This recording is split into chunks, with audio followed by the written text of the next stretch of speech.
Shalom Aleichem and welcome to Online Smicha. In Pirkei Avos, Perek Daled, Mishnah Yud Daled, Rabbi Yochanan HaSandler Eimer. Rabbi Yochanan the Sandler, he had a job as a shoemaker.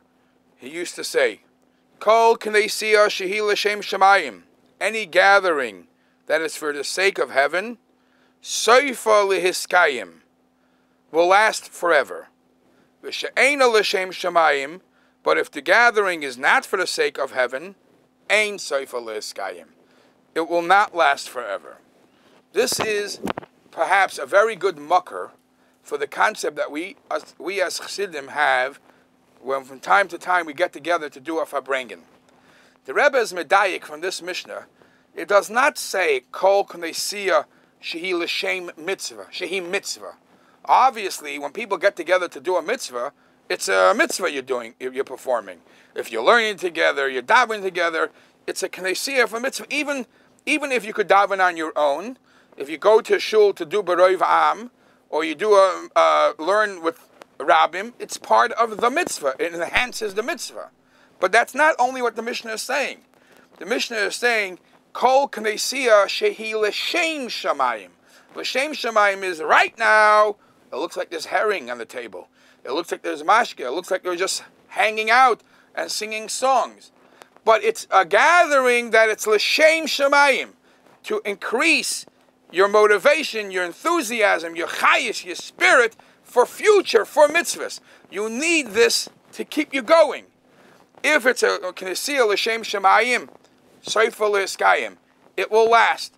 If chas v'shalom, it's a knessia Shalai l'shem shamayim. Incidentally, some Mefarshim say it does not say a knessia l'shem aveira. Obviously, no fruma yid is going to get together a group of people to do aveiras. That's not knessia. Shalai l'shem shamayim is also bad. What is the definition? What does it mean shalai l'shem shamayim? So one of the Mefarshim says that the gathering was for perhaps even a mitzvah, but there was arrogance involved. There was other motivations involved. It wasn't clean, pure, for the sake of mitzvahs. There is shaloi l'shem shamayim. The mitzvah might have been done, but it wasn't done right.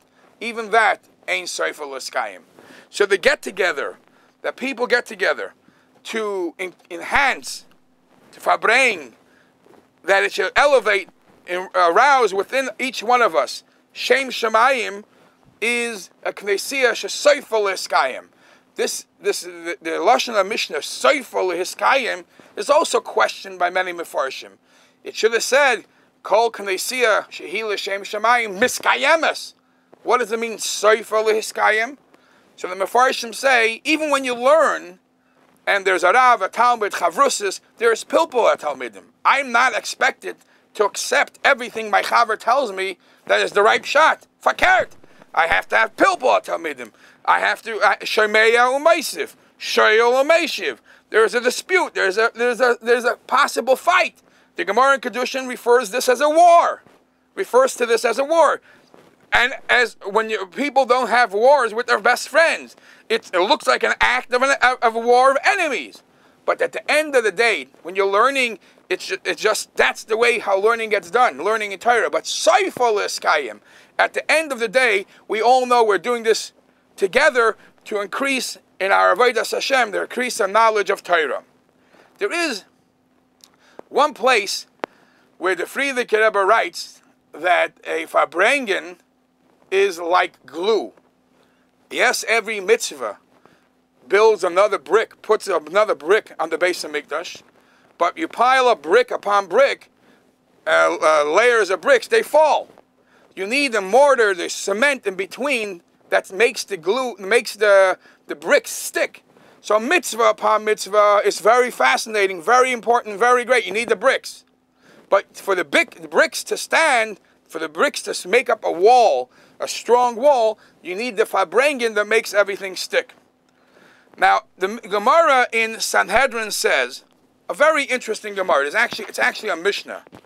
The Mishnah in Sanhedrin, when it talks about a ben soirer or moira, it says a ben soirer or moira really didn't do anything terrible as of yet. But he gets punished al shem soifoi.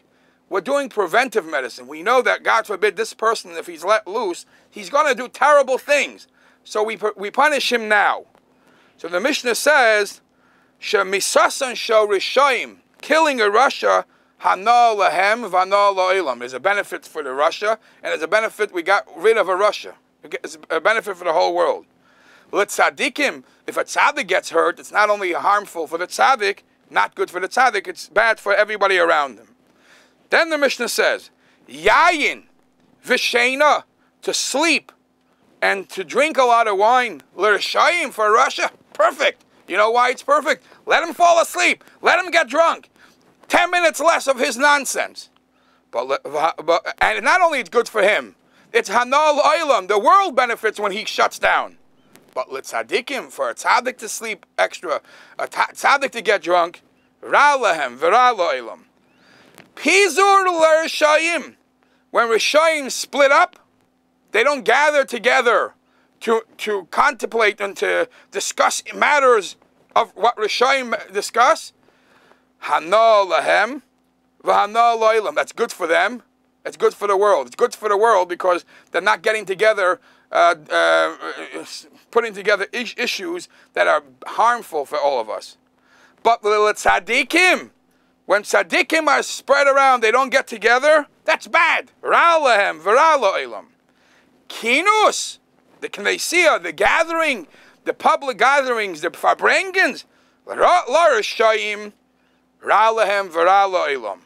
But l'tzaddikim, hana lahem v'hana lo'ilam. As Rashi and the Mefarshim say, what does pizur mean? If people get spread out, and I can't find a way how to help my friend, that's bad.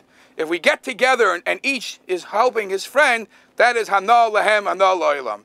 And there's a famous story that there was Farbrengen going on in the times of the Mittel Rebbe's Chassidim, and one Chassid who was a Malamed got up and said, I wish that I would have so much kavanah when I say V'hare Einenu B'Sayda Secha as the usher of the town, let's call him Rav Zalman, the usher, has when he says V'ha'isher V'akavid Milfamecha, when he asks for his barnasa, for his money.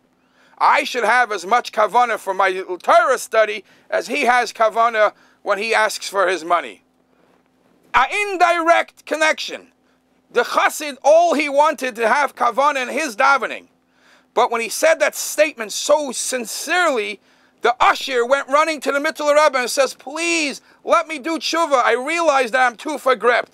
So not only the Farbrengen affects each one of us for ourselves, but you don't even realize the ricochet effect it might have on the people around you.